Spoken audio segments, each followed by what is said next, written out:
नमस्कार बंधुरा रीनाज होमली किचेने सकलके स्वागत। आज शेयर करब छातुर कचुरिर रेसिपि। एकदम दोकानेर मतन खेते हबे और कोनो रकम डाल बाटाबाटिर झामेला छाड़ाई এই কচুরিটা তোমরা বাড়িতে বানিয়ে নিতে পারবে। এখানে আমি কচুরি বানানোর জন্য 1 কাপ ময়দা নিলাম আর হাফ কাপ আটা নিয়েছি। তোমরা যে কোনো একটা নিতে পারবে, ময়দা কিংবা আটা। এবার দিয়ে দিয়েছি हाफ चामच नुन, सामान्य एकटू चीनी और दिलाम 1 चामच मतन घी गरम करे गलिए निয়েছি घीटा और दिलाम 1 चामच सादा तेल। एबार এই সমস্ত উপকরণগুলো খুব ভালো করে মেখে নিতে হবে। এইভাবে ঘষে ঘষে সব কিছু মেখে ময়ানটা দিয়ে নিতে হবে, তাহলে কচুরিগুলো খুব খাস্তা হবে। দেখো এই ঘষে ঘষে মেখে নেওয়ার পরে মুঠো করে দেখতে হবে। যদি দেখো বেশ মুঠোটা ভালো মতো হয়ে যাচ্ছে এবং संगे संगे भेंगे नेওয়া যাচ্ছে, তাহলে পরে বুঝবে ময়ানটা হয়ে গেছে। এবার রুম টেম্পারেচারে থাকা জল দিয়ে অল্প অল্প করে মেখে নেব। জলটা একবারে দেব না, ওই যে হাতের মধ্যে নিয়ে আমি অল্প অল্প করে নিচ্ছি আর মেখে নিচ্ছি। ডোটা খুব বেশি পাতলাও হবে না আবার খুব বেশি শক্তও হবে না। এই অল্প অল্প করে জল দিয়ে আমি খুব ভালো করে ডোটা তৈরি করে নিচ্ছি।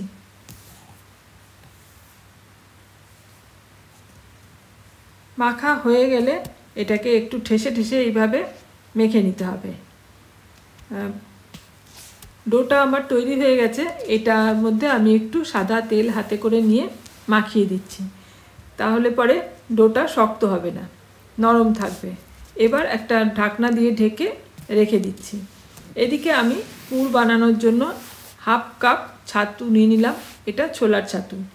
এর মধ্যে দিয়ে দেব हाफ चामच कोरानो आदा, दिच्छी हाफ चामचेरो कम जोआन और दिलाम 1 चामच आमचूर पाउडार, 1 चामच हिंग और नून दिलाम सामान्य और दिच्छी सामान्य एकटू चीनी और 1 चामच मतन सर्षेर तेल। এই সমস্ত উপকরণগুলো আবার আমি একসাথে মিশিয়ে নেব। खूब ভালোভাবে মেশানো হয়ে গেলে এটাকেও আমি অল্প অল্প করে জল দিয়ে মেখে নেব। একবারে বেশি জল দিলে কিন্তু এটা পাতলা হয়ে যেতে পারে, আর এইটার জন্য আমাকে এইভাবে অল্প অল্প করে জল দিয়ে ঝুরো ঝুরো করে মেখে নিতে হবে।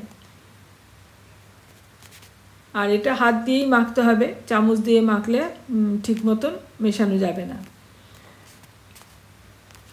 বারে বারে জল দিয়ে আমি এটাকে মেখে নিচ্ছি আর এটাকেও দেখে নিতে হবে মুঠো হচ্ছে কিনা। এই যে আমি দেখে নিচ্ছি, কিন্তু এটা এখনো মুঠোটা ভালো মতো হচ্ছে না, তাই আরও একটু জল দিয়ে আবারও মেখে নিচ্ছি।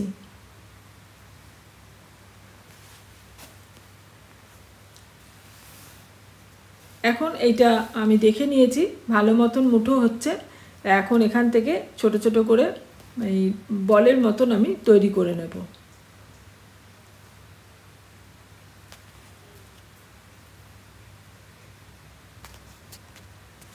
সব কটাকে আমি ভালো করে তৈরি করে নিলাম আর এইগুলোই আমি এখন যে ময়দাটা মেখে রেখেছিলাম তার মধ্যে পুরটা ভরে আমি রেডি করে নেব লেচিগুলো। ময়দাটাকে আমি আরেকবার একটু মেখে নিলাম, তারপর এই যে লেচি কেটে নিচ্ছি। একটু বড় সাইজের করব, লুচির থেকে একটু বড় হবে লেচিগুলো। সব কটা লেচি আমার কেটে নেওয়া হয়ে গেছে। এখন এইভাবে গোল করে নিয়ে একটা বাটির মতন করে নিতে হবে।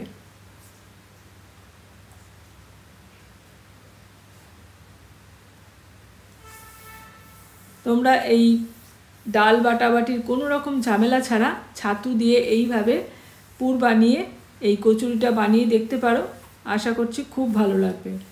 এই যে বাটির মতো করে নিলাম, তারপর ওর মধ্যে আমি একটা ছাতুর পুর দিয়ে ভালো করে মুখটাকে বন্ধ করে ওটাকে আবার গোল করে রাখলাম। এইভাবে আমি আবারও আরেকটা বাটি তৈরি করে তোমাদেরকে দেখিয়ে দিচ্ছি।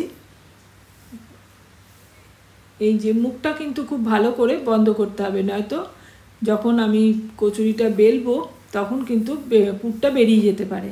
তাই মুখটাকে খুব ভালো করে বন্ধ করে দিতে হবে। তা সবগুলো আমার তৈরি করে নেওয়া হয়ে গেছে। এখন আমি এই কচুরিগুলো বেলে নেব। একটা চাকি বেলুনি নিয়েছি, এর মধ্যে অল্প একটু সাদা তেল দিয়ে দিলাম, আর তেলটা ওই বেলুনি আর চাকি দুটোর মধ্যেই ভালো করে মাখিয়ে নিলাম। এবার একটা করে লেচি নিয়ে আমি প্রথমে হাত দিয়ে একটু চেপে চেপে এইভাবে ভেতরের পুরটাকে ছড়িয়ে দেব, তাহলে সমানভাবে পুরটা চারিদিকে ছড়িয়ে যাবে। দুই পিঠে আমি ভালো করে চেপে চেপে ছড়িয়ে নিলাম। এবার আলতো হাতে বেলে নিতে হবে, বেশি জোরে চাপ দিয়ে বেললে পুরটা বেরিয়ে যেতে পারে। এই যে দু পিঠ উল্টে পাল্টে আমি বেলে নিলাম।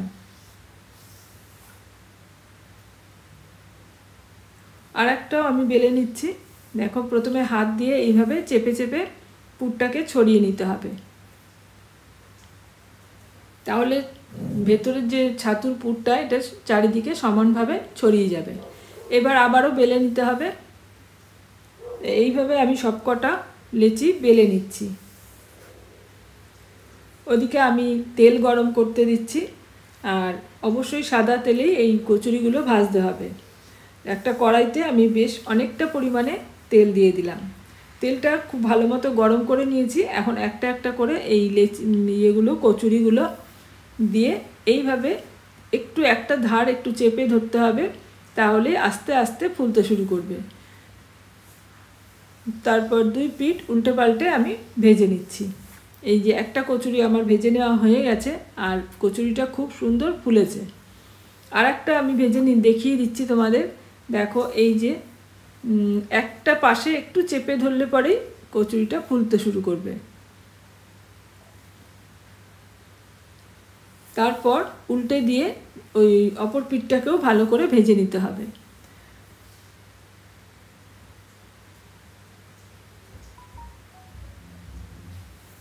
এইভাবে আমি সব কটা কচুরিকেই ভেজে নিচ্ছি। সমস্ত কচুরিগুলো আমার ভেজে নেওয়া হয়ে গেছে। আর এর সঙ্গে আমি ছোলার ডাল, দোকানে যে আলু দিয়ে ছোলার ডাল সার্ভ করে সেটাই আজকে এই কচুরির সাথে সার্ভ করেছি। আর ওই ছোলার ডালটা আমি আগের ভিডিওতে শেয়ার করেছি, চাইলে তোমরা দেখে নিতে পারো। আমার আজকের এই কচুরি রেসিপি তোমাদের কেমন লাগলো অবশ্যই কমেন্টস করে জানাবে।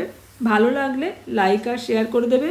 চ্যানেল এখনও সাবস্ক্রাইব করা না থাকলে চ্যানেলটা সাবস্ক্রাইব করে পাশে থাকা অল বাটনটা প্রেস করে রাখবে। পরবর্তী ভিডিওর নোটিফিকেশন তোমার কাছে চলে যাবে।